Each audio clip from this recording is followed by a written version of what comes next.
Good evening, folks. It's Diamond with the Oppenheimer Ranch Project, bringing you a grand solar minimum update on Monday, April 30th, 2:45 a.m. Mountain Time 2018. You're looking at the snow water equivalent in the Northern Hemisphere coming out from Environment Canada, showing 2,700 cubic kilometers today, 63% more than the average 1,700 cubic kilometers over the last 2 decades. Do not let anyone tell you that it is getting warmer. If 63% more snow is coming from warming, then we live in the opposite world because it's cooling, folks. The modern any minimum and the scientific predictions are in and are slowly trickling down.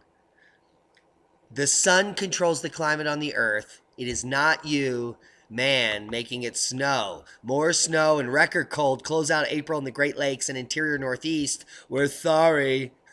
Snow fell in upstate New York and northwest Pennsylvania Sunday morning. Fact. Daily record lows were also set in the Great Lakes and Ohio Valley. Fact. A welcome warm-up will arrive. Well, it's almost summer, so I hope so. Record low temperatures this morning across the Chi-Town area. Temperatures dropped into the 20s as many area airport locations this morning. The 27-degree reading in Rockford set a new record low for April 29th. Ohio, 30 degrees, breaks the old record set back in 1874, which brings us way back in the centennial minimum, cycle 11.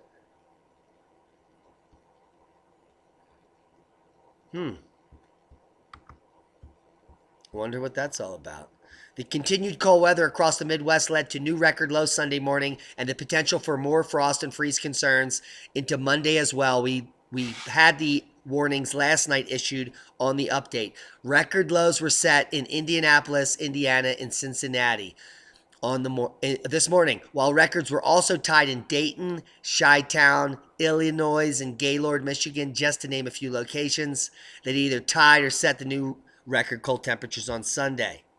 And that's not all.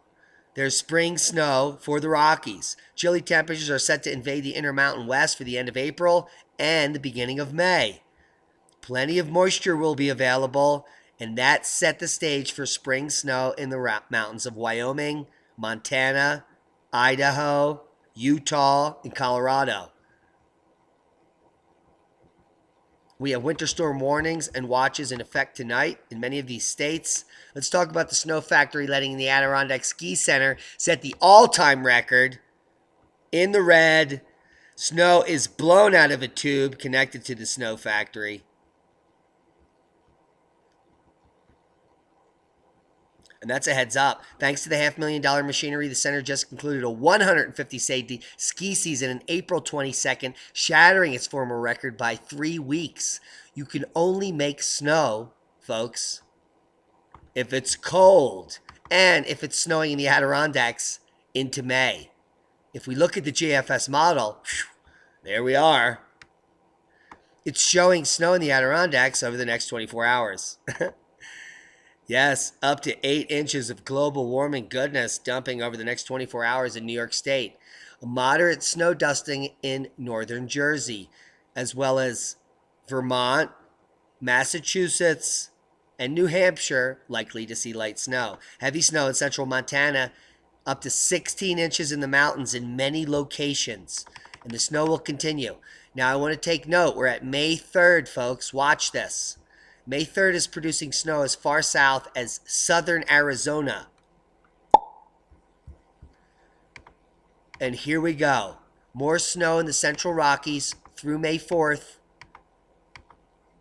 And then the snow moves in to eastern Canada. And watch what happens with the model here. May 7th.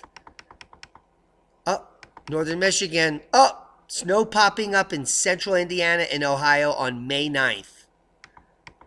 This model could get interesting. It doesn't go past there, but it's showing snow in Ohio on May 9th. Heads up. Let's look at the red flag warnings. Arizona, New Mexico, Panhandle of Texas, eastern Colorado, northern Illinois, and throughout the mid-Atlantic. We have frost and freeze warnings in Ohio, eastern Kentucky and down through the central Appalachians, including Washington, D.C. area, central Maryland, and northern Virginia. And we have winter storm warnings and watches in the areas I showed you in Wyoming, Montana, Utah, and northern Utah in this region. And that will be moving into Colorado tomorrow. So heads up there. The snow is continuing across the United States, including New England, into May. Yield threats for later planted corn. Once it hits May 5th, guys, the yields start to drop below 80%, and it continues to drop every week beyond there. We only have 3% corn planted. Now, planters are rolling quickly across many of the corn and soybean growing states in an effort to get caught up. But do you really need to work quite so furiously? Yes, because every week is another 10% gone. So planting is teetering on the edge currently. And they're expressing it in Ag Day here in the Kansas Journal. Kansas, Oklahoma wheat crops struggling to survive. Now, this is the crop planted last fall that they harvest in the spring, and then they plant the summer crop. And it does not look good. The Kansas farmer watches wheat putting the test every year, but 2018 is pushing wheat to its limits. Now, this is a resilient crop. It's planted, it's covered with snow, it's supposed to, and then it's supposed to pop up in the spring. But if it's popping up and during no snow and getting frozen in the middle of winter, it's getting destroyed. And with the type of climate variability that we are to expect in the grand solar minimum, as we've been predicting for months on this channel, with rapid variations between extreme cold and extreme heat, extreme snowstorms, out of season, that leads to crop loss, continued famine, and then eventually global unrest.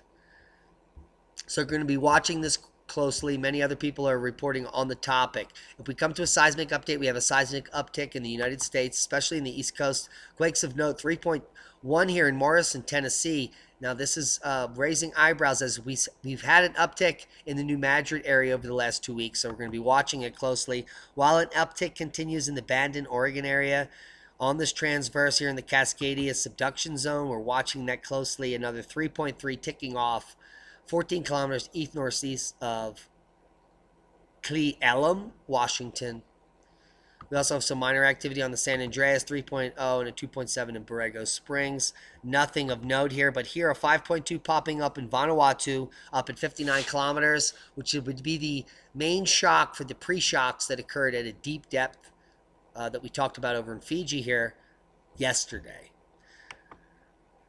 Talk about volcano earthquake reports. These are earthquakes happening under volcanoes, and there are some things of note here in the Oppenheimer Ranch volcano in El Salvador. There have been 2 earthquakes up to 4.1 magnitude under a very little known about volcano.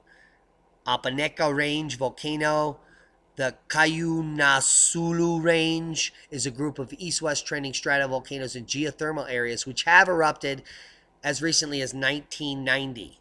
Steam explosions and fatalities involved in the village of El Barro in the Agua Shuca thermal area located in the lower northwest flank of the Oppenheimer Range. Now, there's very little known about this rhyolitic dacite area, but that could be violent. So this stratobasaltic volcano also has violent tendencies because the Oppenheimer Range starts to the west and is calderic with a dacitic rhyolitic wild caldera in the Pleistocene, Holocene, post-caldera, andesitic, dacitic lava dome time frame. So this means this is an ice age volcanic area which is being reawakened due to the cosmic ray flux that we're currently experiencing. And here you can see the typical eruption style is effusive because they don't know. It's unknown. So very interesting. We're going to be watching this. And this is the volcano that popped off after that major activity over in the Caribbean plate. So very unique things we're witnessing currently. And there is an uptick in that region. Also in Bardabunga in Iceland, which the USGS is not reporting on. They've had 3.9, 3.6 in the last 16 hours, which none of which is showing up on the US map. Wonder what that's all about. So Bardabunga is showing some extreme activity increasing. Look at this. 1.4 16 hours ago, 3.6, 3.9. There could be a pattern here, folks. It could be the grand solar minimum pattern. And guys, boom! That's Mike Seidel getting crushed with May snow. And that's a snow boom. I bet you didn't know something. Let's do some more update here. You get links to all this down on the left. Volcanic activity worldwide for today. Fuego, Glucheskov, Popocatépetl, Semaru, Dokono. More and more volcanoes that you haven't heard of added to the list. Glucheskov, another possible eruption today. Sakurajima erupted today again for the 54th time in 70 days. Swanoshima, volcanic emissions today. Semaru, East Java added to the list with a discrete eruption observed. Dukono, continuous emissions occurring. We have the new lava lake at Kilauea, and it's going on and on. This is today. Popocatépetl, Central Mexico. Fuego, volcanic ash advisory. Reventador, volcanic ash advisory. Sabancaya, are you picking up what I'm putting down? More and more. Nevados de Chillán erupting today. Pitan de la Fornés, La Reunion. This is a non-dangerous volcano. Thank God it's in gray. But there are multiple volcanoes, dozens, currently emitting lava and gas across the planet. And that is a Mike Seidel boom. Right in the face. Yes. Turn around, Mike. Boom. Heads up. Guys, if you come over to Volcano YT, you get the truth. They have a live stream of all the volcanoes that are erupting currently, and if you can see, there's quite some activity. Must be a cosmic ray uptick on the planet. We're probably at low KP, so we should see also more earthquakes coming in the next 24 hours. We have Aoyama venting now in multiple places, multiple new places. We haven't seen up to, there's easily 4 vents visible. We'll go to full screen real quick. Torrealba is at quite a nice pace with outgassing sulfur dioxide, carbon dioxide, and other gases emanating here. We can see Cinnabung creating its own weather above the stratocone here. Stromboli is currently erupting as well in a low level. Shinmo is invisible.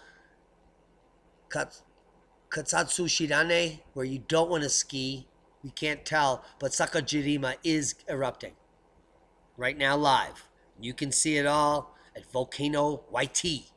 Come over to the top chat here and say, yo, Diamond sent you. And that's a heads up. Now, the way you do that is very difficult. You just click on say something and say, boom. And that's how you do that. Okay, thank you, YT. Goodbye. Let's talk about the Vostok ice cores 150,000 to 100,000 years ago, and you have temperature and carbon dioxide overlaid. So guys, you're talking about 50,000 years of the geologic past, which is half of a major glacial cycle, where you can see this warm period, which is very minor, and lots of cold periods down here, which is major glacial. So 130,000 years ago, the human species was flourishing on Earth, and then quickly, this shit hit the fan. But what I want you to notice here is that as temperature quickly rose 135,000 years ago on the planet Earth, it took 800 years for carbon dioxide to catch up. Now, this is because 130,000 years ago, there was no industrial revolution, supposedly. But even if there was, it wouldn't matter because carbon dioxide on this data set follows the temperature 800 years later, which means that the rising temperature was not caused by the rising carbon dioxide. In fact, it was the opposite. The carbon dioxide rose 800 years later after the temperature rose. Oh my God. Did I just get boomed by Steve Steidel? Oh my God. That's a boom. Now here's what the 800-year lag means, which is a very bad graphic of it. So I'm going to show you what it really comes from. Here it is. And this is the earlier 100,000 year cycle here. We're looking at 240,000 to 220,000 years before present. And you can see on this peak that as the temperature rose here, it peaked at this point, and then the carbon dioxide followed and then peaked 800 years later. So clearly the CO2 model is completely false simply from the data sets that we have in the historical past. So you can disregard all global warming information and fear-mongering now. And let's get to the truth. The truth is that the snow water equivalent in the northern hemisphere is being hidden from you. And I have to search in Canada and Finland to get it. The last data point they gave us was over 30 days ago. So someone is trying to hide the truth from you. But there are people out there working hard to expose the lies. 63% more North American snow mass, snow equivalent,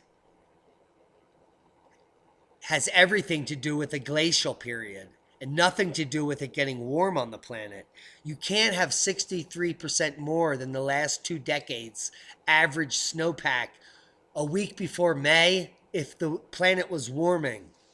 I assure you, if you have common sense, you know what I'm talking about. Let's talk about some solutions. Guys, colony collapse disorder is killing honeybees around the world. We're in a unique place. We're 600 miles from humanity. We're in one of the most remote places in all of North America relative to population density. So there are no colony collapse disorder issues out here. They're only in areas where there are people spraying chemicals and killing bees, killing themselves by eating vegetables and fruits covered with these poisons. So the solution is slowly at foot, and it's native bees. We need to continue to increase the population of all bee species. Now, native bees include hundreds of species, over 4,000, in fact. And over 600 of those make honey. So we need to start working on figuring out what non-native bees we can grow. And there are some people already working on it. There's a stingless bee variety in the tropical regions that is already being used as an alternative, including the Mayuka honey, which I'm sure you've heard of. And here it's called the Kerala honeybee. And there's someone doing it in Australia right now, a different kind of beekeeping, a stingless bee. It's a bee that's more like a fly. They're tiny in that respect, but the honey is very dense, sweet, medicinal. All honey is medicinal. Stores forever and never goes bad. And Sarah Hamilton is one of the leaders in this field from Brisbane.